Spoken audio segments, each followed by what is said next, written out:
On her first day at Lincoln High, Mia Carter, fearless girl with a mysterious past, spots a vicious bully targeting the school's weakest kid.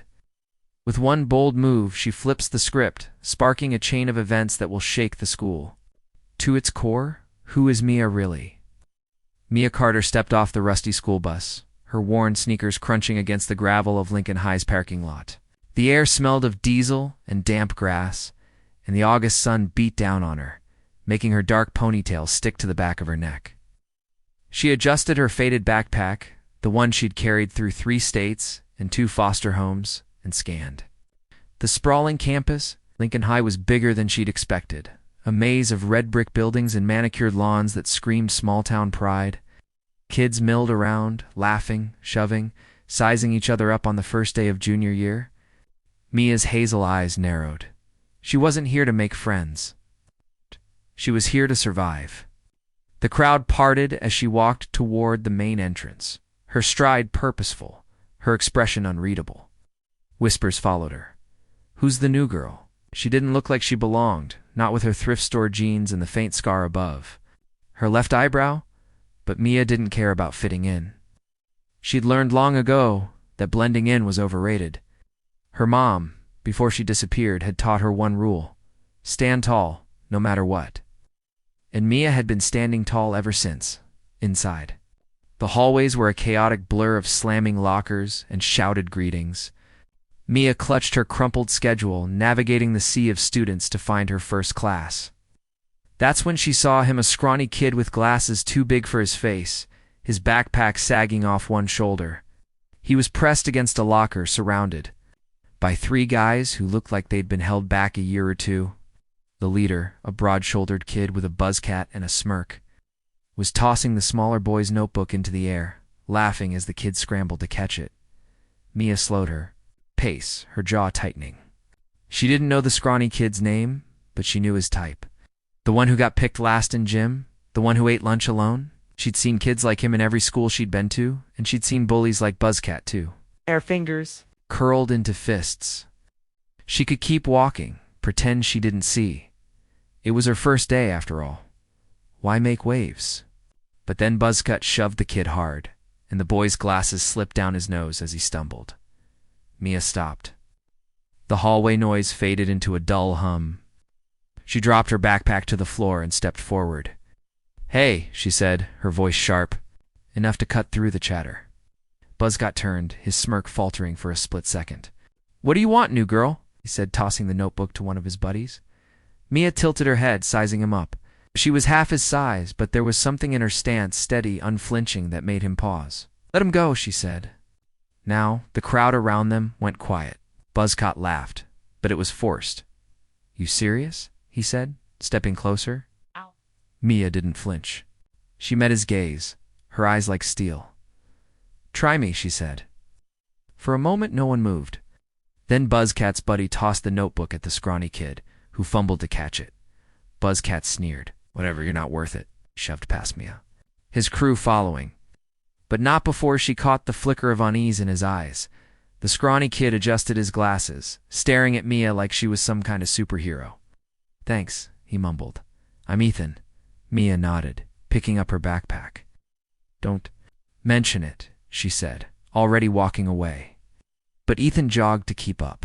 "You don't get it," he said. "That was Jake Russo. He runs this school. Nobody stands up to him." Mia shrugged. First time for everything. By lunch, the story of the new girl facing down Jake Russo had spread like wildfire. Mia felt eyes on her as she grabbed a tray and sat. Alone, at a corner table? She was used to being stared at, but this felt different. There was curiosity, sure, but also something else: respect, maybe, or fear. She poked at her soggy fries, trying to ignore it.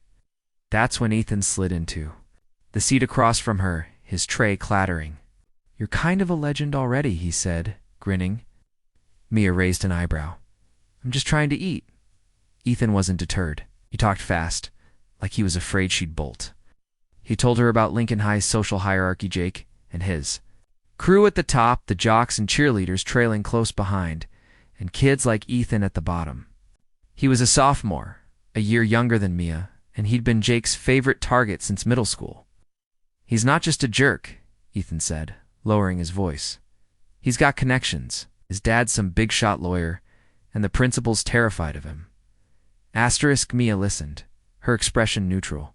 She didn't tell Ethan that she'd dealt with worse than Jake Rousseau.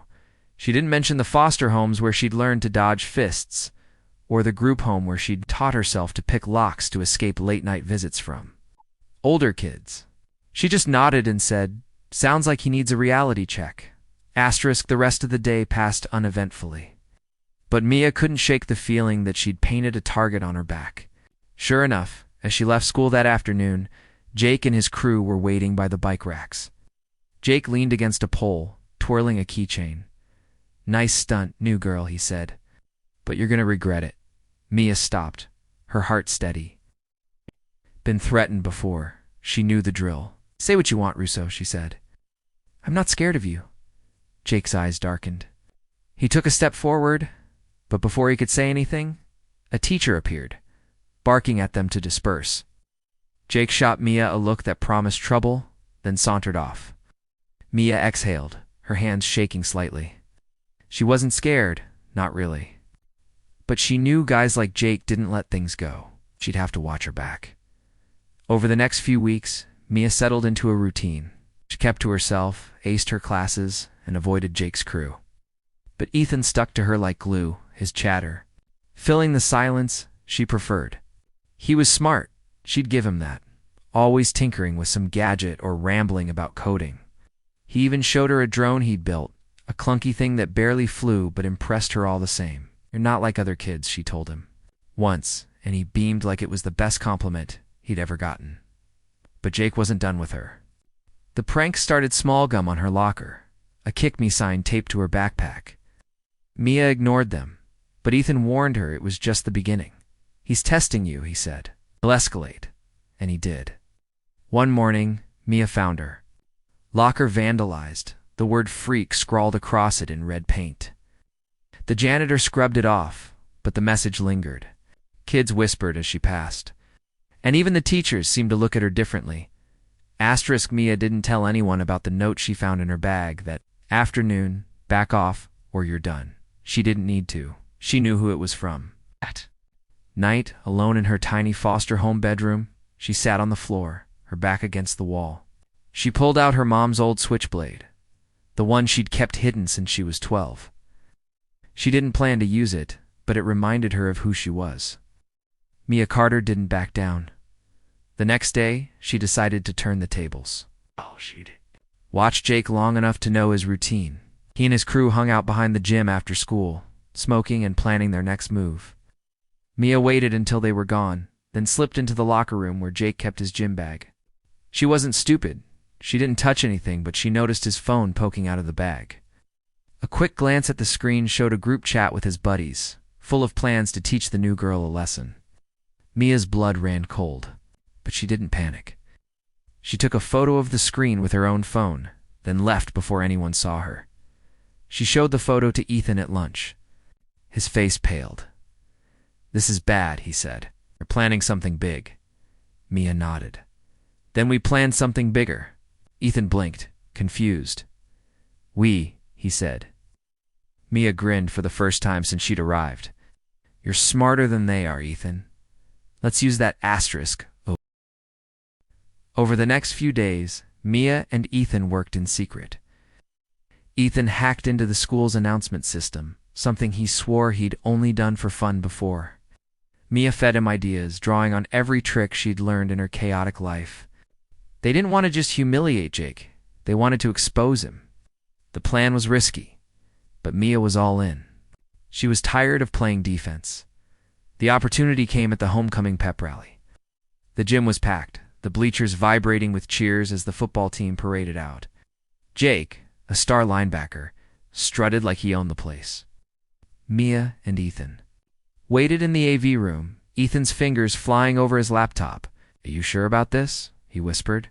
Mia nodded. "Do it." When the principal stepped up to the microphone to hype the crowd, the speakers crackled. Instead of his voice, a recording played Jake's voice, bragging about how he'd framed a kid for cheating last year, how he'd gotten away with it because of his dad, The gym fell silent. Then came texts from the group chat, projected onto the scoreboard for everyone to see. It's plans to trash Mia's locker. Plans to corner Ethan after school. The crowd gasped, then murmured. Jake's face drained of color as he stood frozen on the court. The principal shut off the speakers, but the damage was done. Students were whispering, pointing. Jake's crew slunk to the edges of the gym, avoiding his gaze. Mia watched from the AV room, her heart pounding. Ethan high-fived her, his grin wide. "We did it," he said. Mia didn't smile. "Not yet," she said. The fallout was swift. Jake was suspended, his dad's influence no match for the public humiliation. The school launched an investigation, and other kids came forward with stories of Jake's bullying. Mia wasn't celebrating. She knew guys like Jake didn't forget. She just made a powerful enemy. That night, Mia got a call from an unknown number. She answered, expecting Jake's voice, but it was a woman's, low and unfamiliar. "You're making waves, Mia Carter," the voice said. "Be careful." The line went dead. Mia stared at her phone, her stomach twisting. Who knew her full name? Why did the voice sound so familiar, like a memory she couldn't place? The next day, Mia went to school on edge.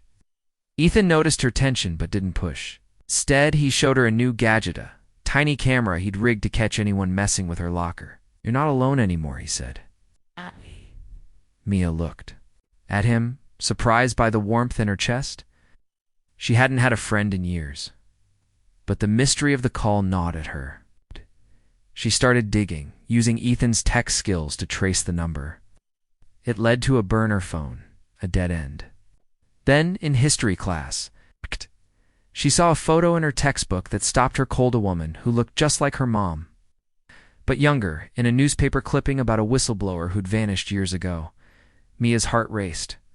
Her mom had always been cagey about her past, but this was something else.